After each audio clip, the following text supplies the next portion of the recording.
Hi, this is the first of a three video series I have created in order to help you understand some of the key concepts in this topic of natural selection or descent with modification, as it is also introduced in this chapter 22 of the textbook.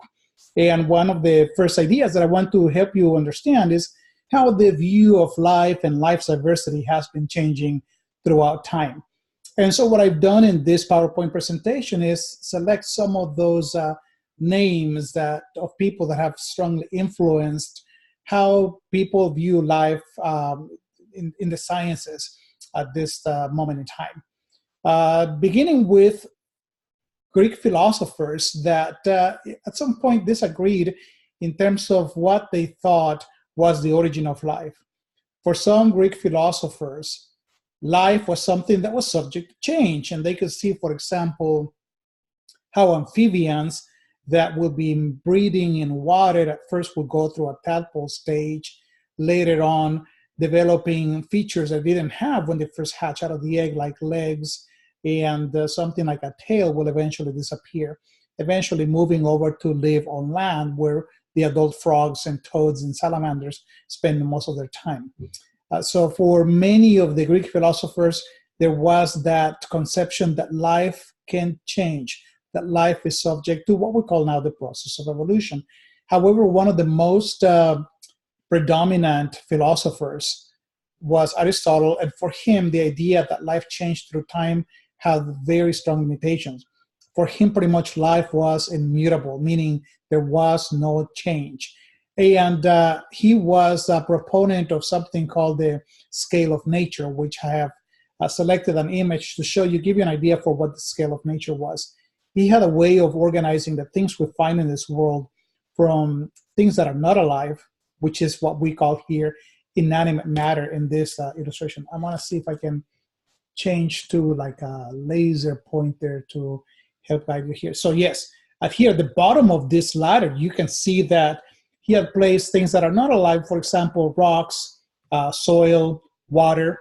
And then for him, the next thing that was of greater complexity would be the lower plants, such as mosses, something like ferns. And then the higher plants, those we know produce flowers and maybe even cones, like the coniferous trees, the firs, the pines we have in our local ecosystems. Then later on, there would be animals, and then there would be animals are arranged from simple to complex, like insects and eventually crustaceans, concluding this ladder with humans. And so for Aristotle's, this view of life, consisting of a ladder, prevented organisms from moving from one step to another. In other words, he was a strong proponent that species had a fixed or permanent place in this scale of nature. That is the idea that prevailed for many centuries. But at the time of Aristotle, there was also a strong influence from Judeo-Christian culture, which bases their view of life on the Genesis account of creation. For those of you who are familiar with scriptures, it would be like Genesis, the first three chapters. And for Judeo-Christian believers, the idea that God created all life and the forms of life we see right now is something that prevailed for many centuries, and even to present day. This is a belief that is strongly embraced, and there are many scientists that actually also continue to do their work in science while continuing to embrace the work of creation, the theory of creation. Catastrophism was something that was introduced later in the 1700s by a geologist named Georges Cuvier. By the way, it is worth noting that Georges Cuvier is credited to being the father of paleontology, the scientific study of fossils. Fossils are evidence of life that has been preserved in the form of a rock, something petrified, something like an imprint you can find in sedimentary rock of an imprint of a leaf or an animal. That is what we mean by fossils. And he developed a way of scientifically studying these evidences of life in the Earth's past. For him, there was a challenge in explaining why many of the things we see alive today are not recorded in the fossil record. And at the same time, there are some things you find in the fossil record, like trilobites, maybe even things like dinosaurs that are not present today. And so the explanation he provided for this was that the Earth had been subject to a series of catastrophes, like global scale catastrophes, like a flood that would cover a significant part of the Earth or most of the Earth. And what happened during those cataclysms, during those great events of destruction, is that some organisms were completely destroyed, obliterated, and that's the reason they disappeared. And he was a little bit pushing the envelope when he would also suggest that those things that are alive right now maybe were the result of later acts of creation by God. And this, as you can imagine, is an idea that even theologians did not agree with the idea that God had gone through multiple events of creation on earth. Therefore, his explanation for the disappearance of organisms from Earth and the appearance of new ones that are not present in the fossil record was something that was not really widely accepted. But it is worth noting, as I said before, that the work he did in explaining how to study fossils is something that significantly shaped this branch of geology, something we don't study in class, but the branch of geology that deals with the study of records. That's called paleontology. Later on, there was another idea that was proposed by a contemporary of Darwin, and this was Charles Lyell, or Lyell as some people pronounce it. Charles Lyell was significant to Darwin in that he pretty much said, no, George Cuvier had it wrong. It wasn't that the Earth was shaped by many catastrophic events of large scale.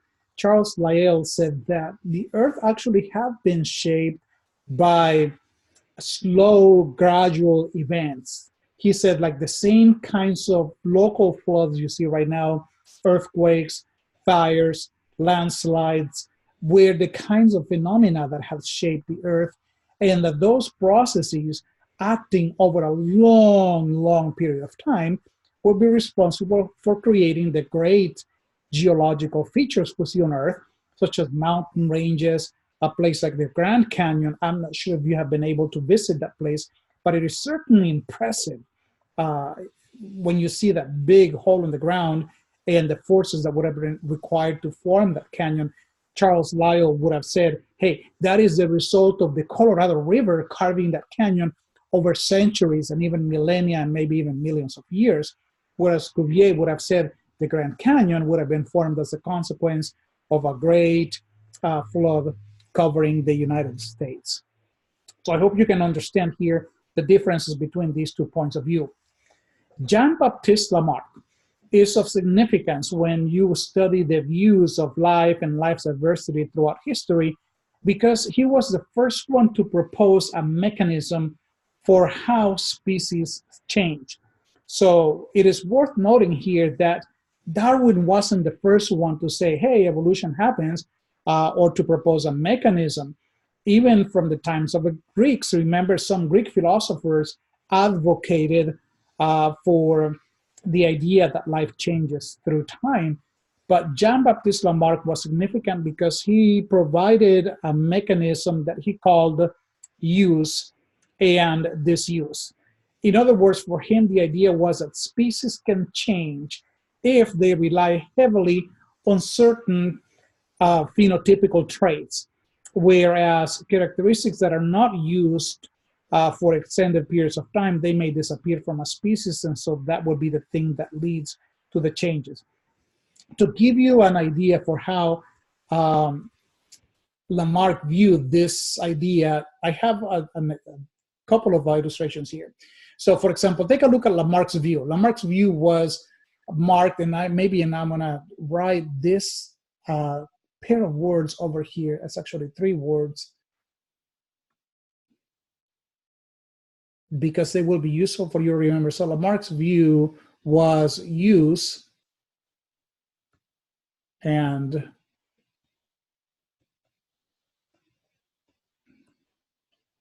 use and is used. Perhaps you've heard someone using that expression, use it or lose it.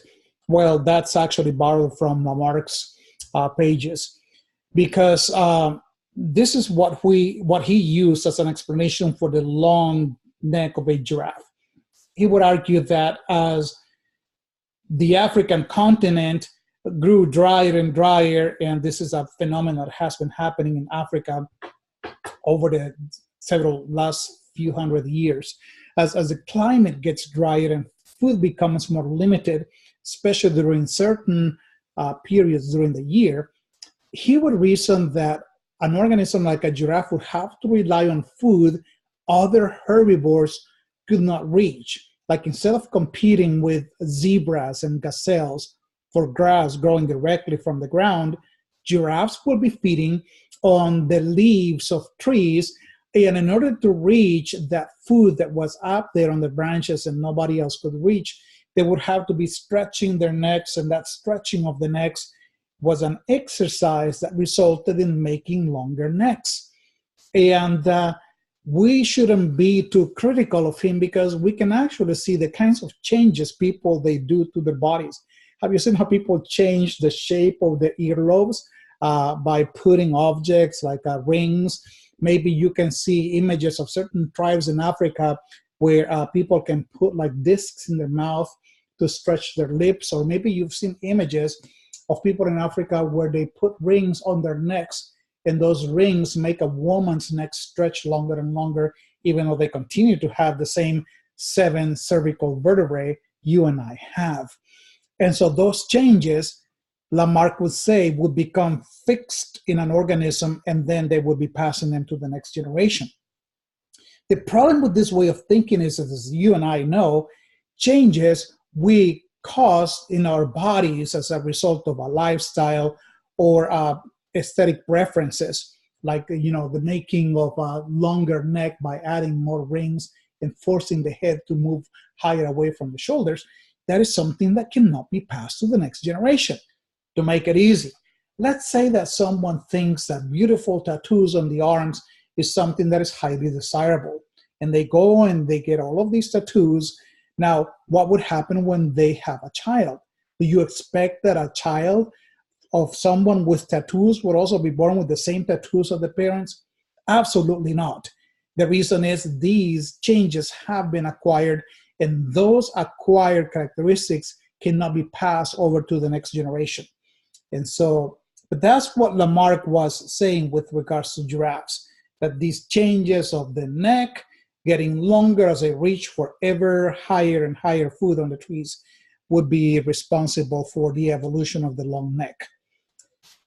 Darwin came up and he proposed a different mechanism for evolution. Darwin's view was that of descent with modification. And in this view of descent with modification, I'm going to change back to laser pointer, it was something that was based more on characteristics that are actually inherited from parents to offspring, that changes can lead to the process of evolution, changes in the characteristics of a species. And so, to take the same example from Lamarck, I have another illustration over here. So Darwin's view, descent with modification, would say that on any population of giraffes, there would be a great deal of diversity, that some giraffes were born and they have naturally a longer neck.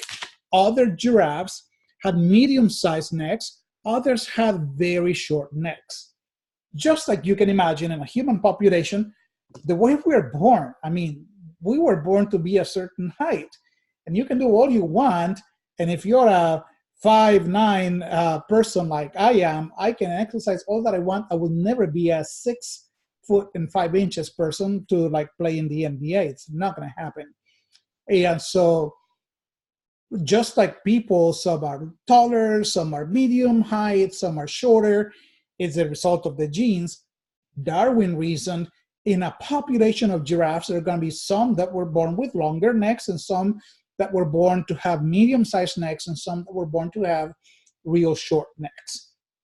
And so what would happen now in this competition setting in Africa is that those giraffes, as you can see here with the longer necks, have no trouble reaching a lot of the food on the trees. For the giraffes with shorter necks, there would be a greater effort trying to feed on the leaves up on the trees. They probably will not get as much food. They will probably be tired all the time and most likely not even have energy for finding a mate or reproduction. And so what would happen over time, we go from this illustration at the top to the next illustration. In the next generation, one could expect these giraffes with the longer necks to be more successful and to be able to have more offspring passing that characteristic of a longer neck to their descendants. What is happening to the giraffes with shorter necks? They are not reproducing as much. Perhaps they are dying from starvation at some point in their lives, or simply do not have energy to go and find a mate and produce offspring. And as the generations go by, what you can expect to see is that in the next generation, most of the giraffes in the population will be those that have inherited from the parents those long neck characteristics, genetic characteristics. We call them alleles. That's the name we learned in Bio 211. So I hope you can see the contrast, the comparison between Marx's view and Darwin's view. In Marx's view, it was the use, it was the exercise. And again, just imagine, just to give you another illustration, someone who believes that building a strong body with big muscles is something highly desirable. And so they do that, and they exercise, and they get all buff. Will the children of these athletes who exercise so much be born all buff and muscular? Absolutely not. Therefore, Lamarck's view falls short from explaining how characteristics can become permanently fixed in the population. In the case of Darwin, he said, no.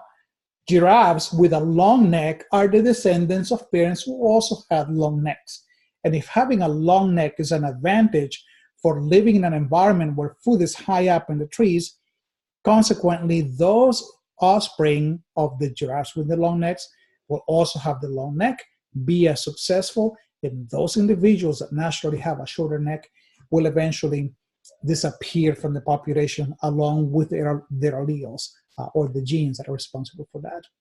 So in conclusion, and I'm going to be getting ready here for another video that I'm going to be creating, this idea of descent with modification that Darwin had about life was about explaining how life has changed from simple to complex through the acquiring of or the inheritance of characteristics that were beneficial to the parent. If those characteristics were based on the genes, then parents would have the potential for passing those characteristics over to their offspring. And exactly how descent with modification happens and how natural selection takes place will be something that I explain in a different video. Thanks.